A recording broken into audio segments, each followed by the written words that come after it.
And part of that pathway, part of those challenges are part of what I'm so focused on and what we call generational healing, okay?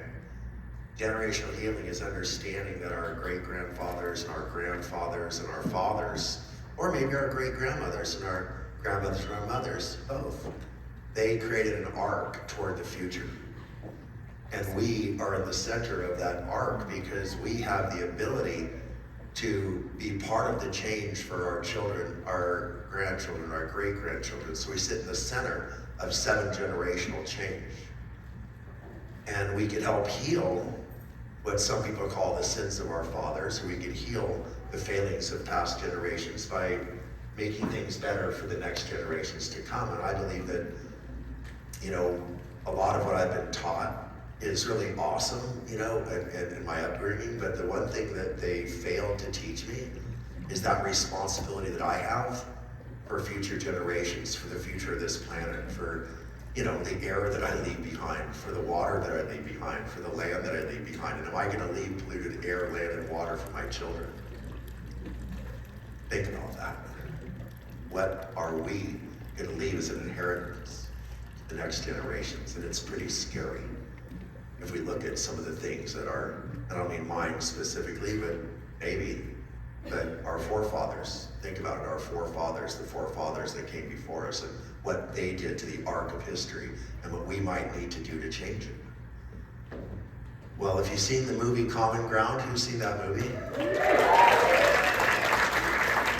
Did you see that arc of history change in that movie through those generations? Did you see through those 3 generations what we did to our soil, what we did to our food, what we did to our children? So Purium is about changing all that. So, has anybody ever had a family member die unnecessarily because of environmental toxicity or chemical exposure or some type of cancer that didn't have some known meaning or trace? You know, this happens all the time. So anyway, my parents, they had their challenges. You know, they were married very young. They had 4 children by the time they were 20-something, mid-20s, early 20s. They struggled financially and emotionally. And I found myself looking for a way out of that house, you know, and they found many ways to get me out of that house, you know, sending me away to grandparents, send me away to, you know, to boarding school, send me away, just anywhere they could send me away, to be honest with you. And so at some point, my aunt and uncle, they helped me find a new place to live. They invited me to live with them. So I moved up to Northern California to the country, and near Lake Oroville, and that's me as a young boy sitting next to my uncle.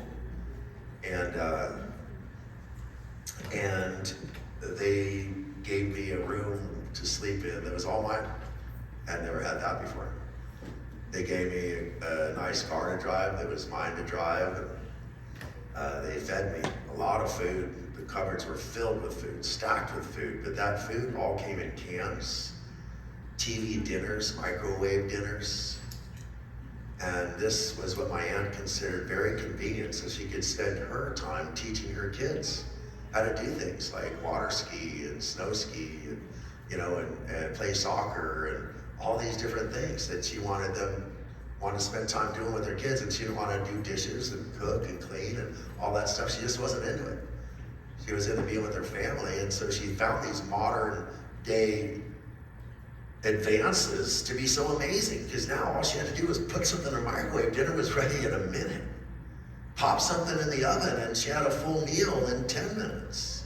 You know, pour some instant potatoes into a bowl and mix in some hot water. You know, it's really fast and convenient. And the way the commercials sold it, it was better than anything you've ever had before, because it's cheap, fast, convenient. You got your life back. And she bought into it. She bought into those commercials. She bought into that story. She bought into, the lies. Well, 6 months after being introduced to this beautiful, amazing, loving household, it was destroyed, disintegrated by her disease and her death from multiple sclerosis. And I found myself struggling again, you know. Um,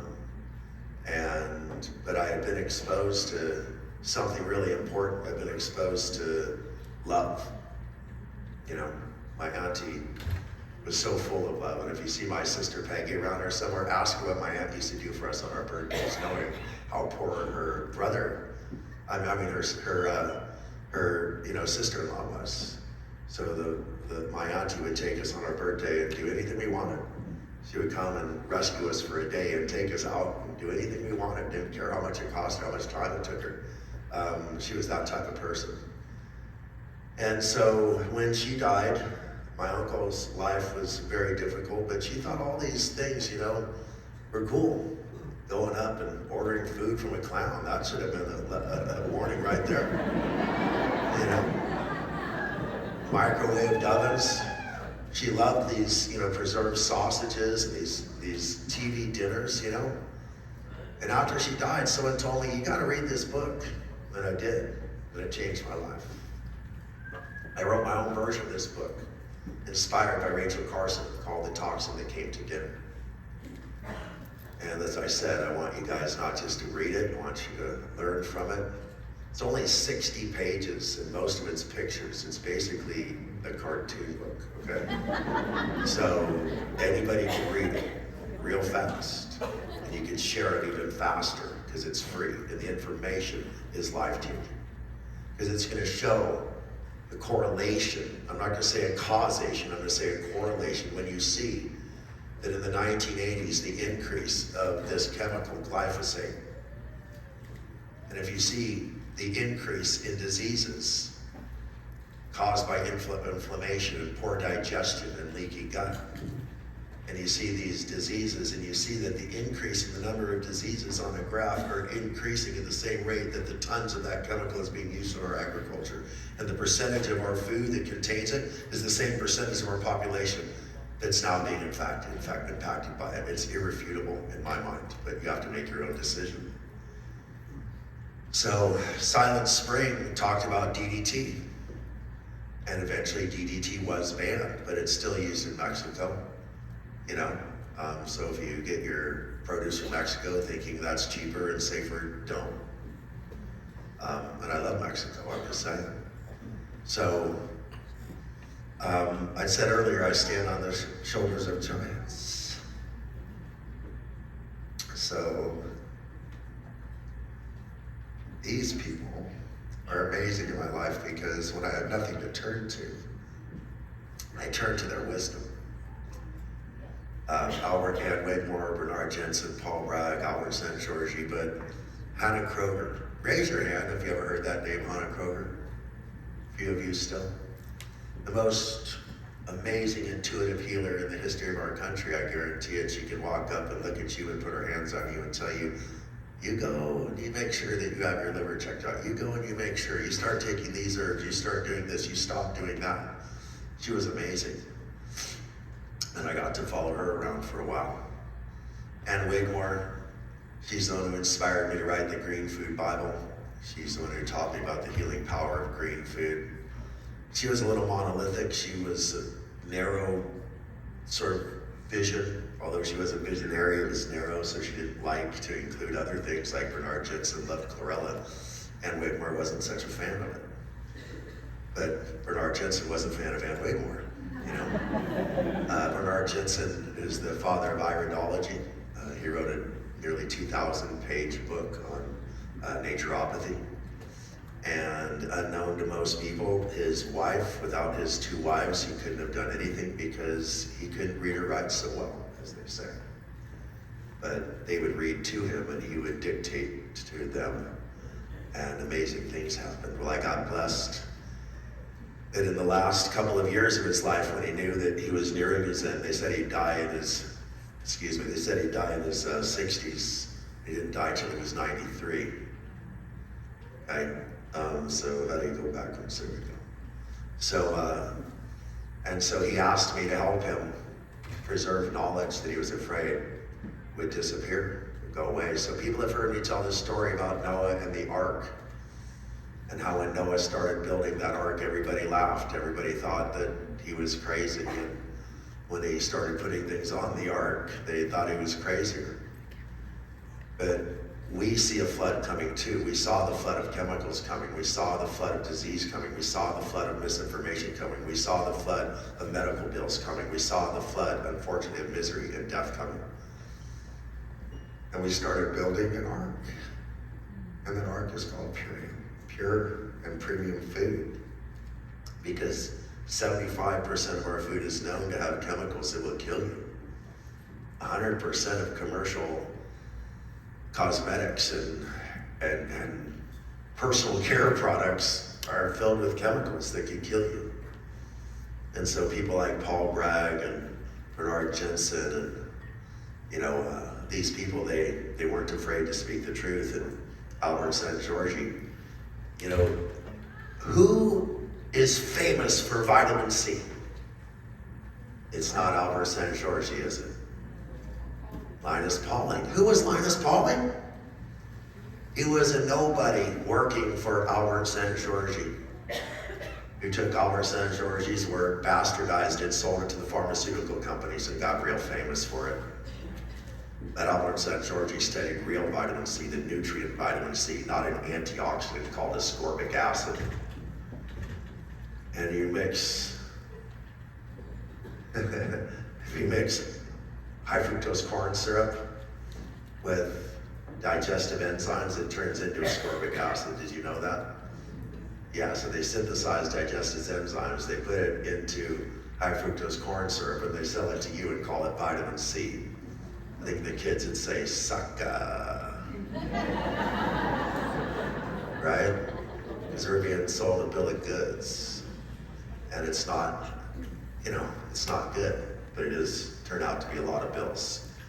So Albert St. George also created one of the ingredients in, somebody impressed me. Biomedic. Who said biomedic? You rock star. Stand up, Michael. My man.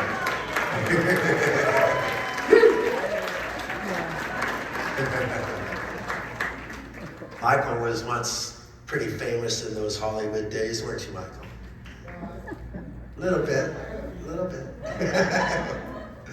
Anyhow, Albert St. George, he saw that cows were getting really, really sick after they ate this grain that was being grown with glyphosate.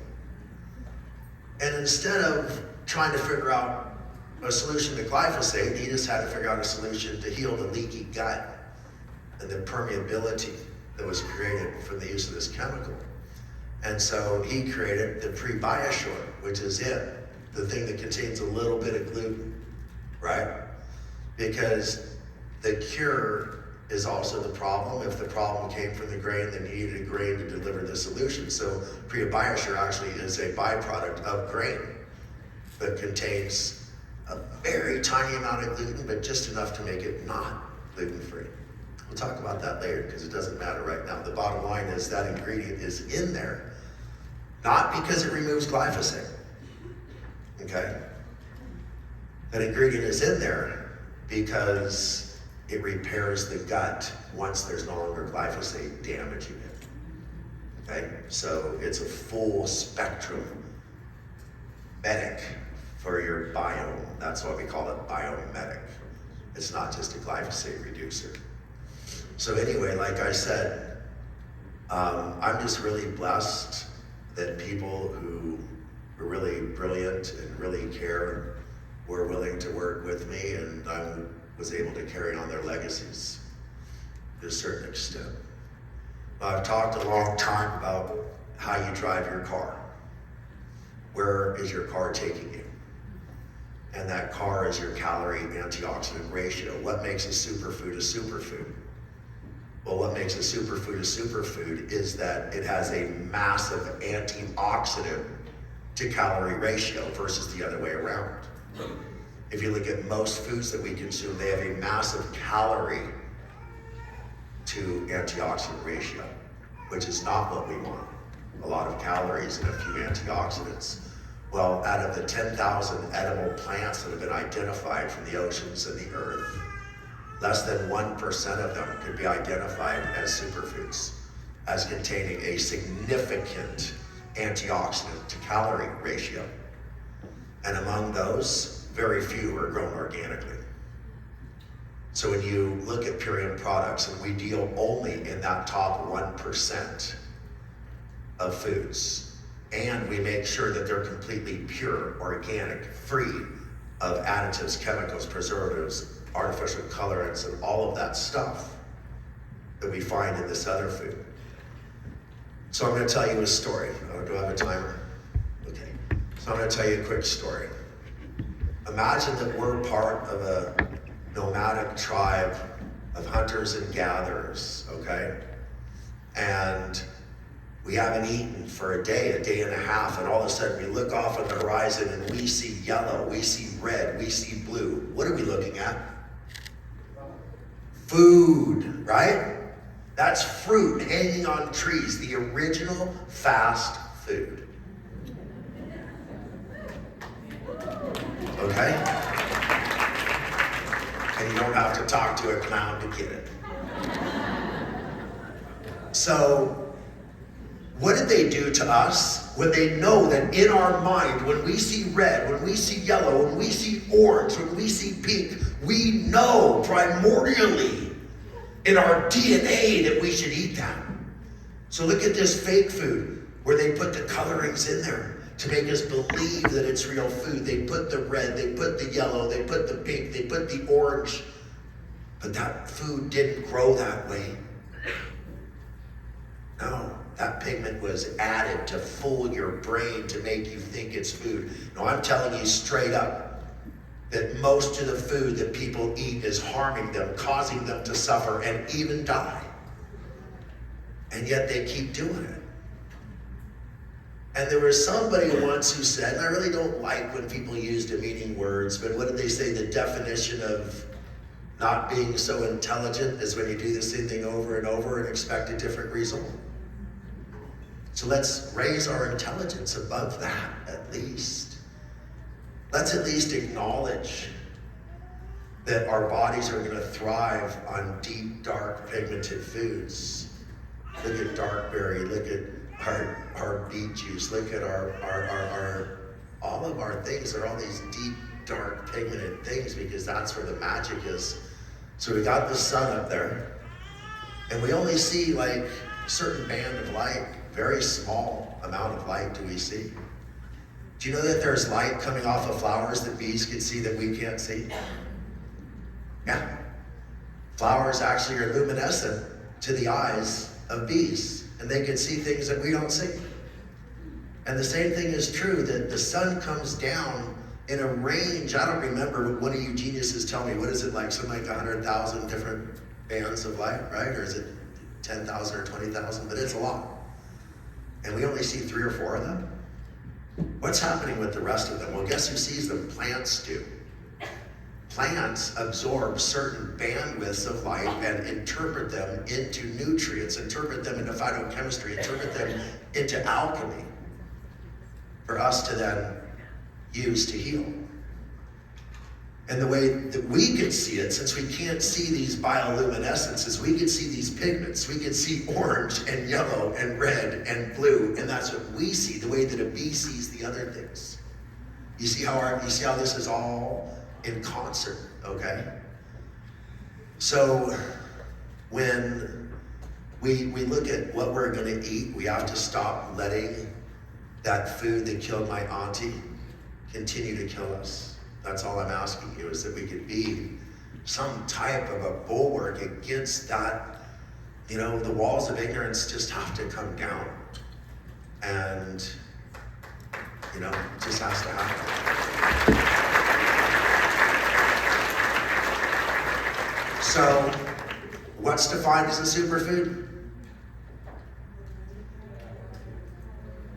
Is dramatically more than the caloric value. That's right. So you don't measure calories, you measure nutrients. Now, here we are, that primordial tribe, and we're looking for food. We see those colors, and we know. That was not Troy. Hey, who said that? Don't listen to him, bro. Look at that handsome man.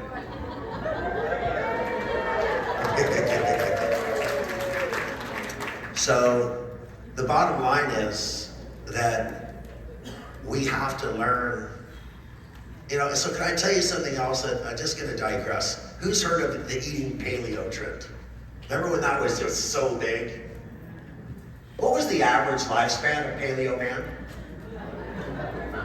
27, right? 27 years. It was like old if you were paleo. So there's not a lot we can learn from them except for one thing. They spent 6 hours a day looking for food. They typically ate over 36 edible species of plants a day because they had to forage and get whatever they could get from where they could get it. So we are actually truly paleo. Most of our food is raw.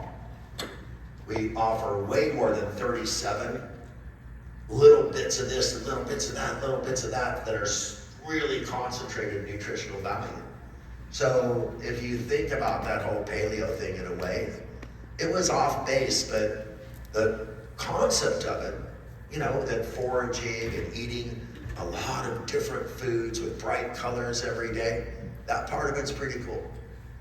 And so I've got a guest to introduce before I come back and finish up my story, and he is an amazing guy.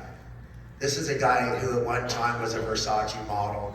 He was living the high life, that Hollywood style, and he realized he had superpowers. He had superpowers of persuasion. He was charismatic, and he was not using them in the way that was best serving humanity.